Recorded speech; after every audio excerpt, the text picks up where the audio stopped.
चला बाळांनो, आज आपण खव्याचे गुलाबजामुन बनवू। चाचणीसाठी 1 वाटी साखर, त्याच्यामध्ये 2 वाट्या पाणी टाकू।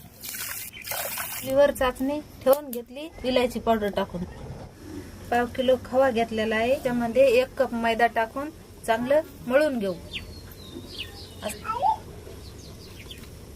इलायची पावडर टाकून घेऊ।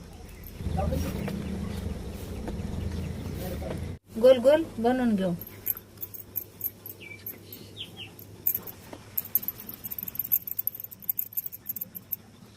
गोल केलेले गुलाबजामुन तेलामध्ये तळून घेऊ।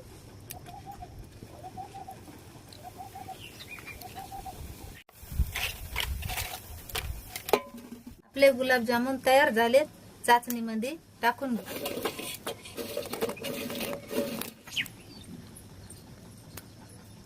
आपल्या मावशीने बनवलेले गुलाबजामुन कसे वाटले? व्हिडिओ